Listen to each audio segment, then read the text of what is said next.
So you've just been assigned to give a presentation to an audience. Maybe it's one person, maybe it's 500 people, maybe it's somewhere in the middle.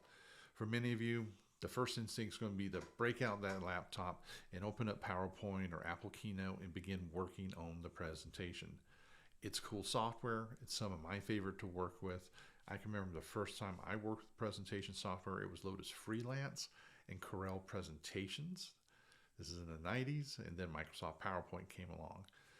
You can make a lot of cool stuff. It's a lot of fun, at least it is for me.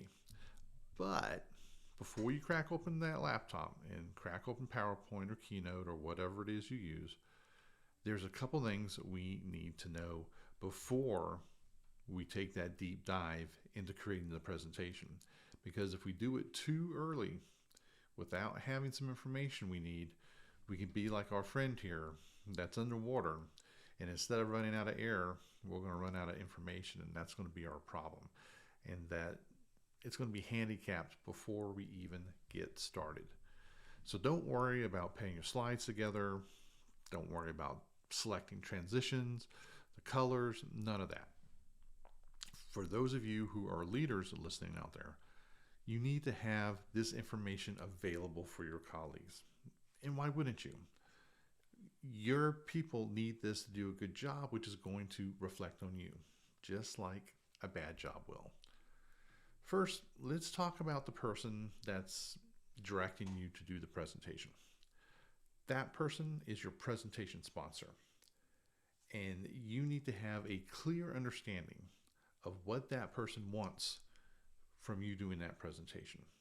What is it that that person, that the sponsor wants to have happen as a result of your presentation? The second piece that you need to know is, what does your audience want, or what are they expecting from the same presentation?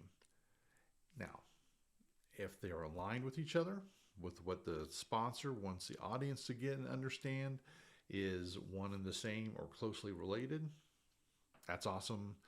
You're clear to move on to that next step in creating your presentation, though it's not going to be opening up PowerPoint or Keynote yet. There's still some other groundwork to do.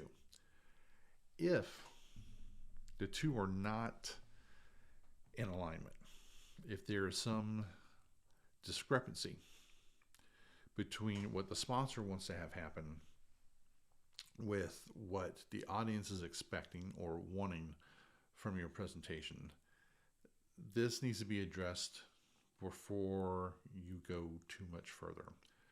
And a huge factor that's going to influence having this successful presentation with the outcome that you want is going to be defined by the relationship between the sponsor and the audience. Is it an employer-employee relationship? Is it a company contractor, or maybe a business customer relationship?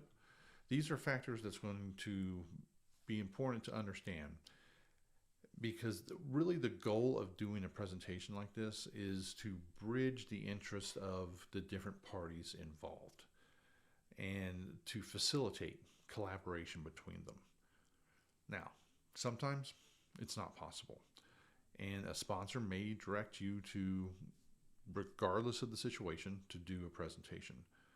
Whether or not the sponsor and audience interests are closely aligned, or if they're in 180 degrees out of phase. But sometimes we just have to do the best with what we have and take less than ideal action. In that case, or the more out of alignment those interests are between different parties, and it can be more than two, depending on what your presentation is, who it's to, who's involved. It's important to keep in mind that as sponsors and audiences get more out of alignment, your role is going to become more of persuasion. And how do you encourage and create an environment where people want to collaborate together? Now, when you understand that and you take that approach, it's going to make achieving the outcomes from that presentation more likely. It's going to be more challenging the more that they're out of phase, but it can be done with the right strategy. And this is why, instead of jumping into that deep end to start working on the presentation, sitting at the bottom of the pool or the ocean, wherever it might be, where instead of running out of air, you're running out of information. First, we need to understand why the presentation is taking place. There are some other things that we have to check with before we start creating the deck. And it's really important to get those steps right at the front end, because it's going to save you time and money further down the work stream, and also increase the likelihood of your presentation and you being a success.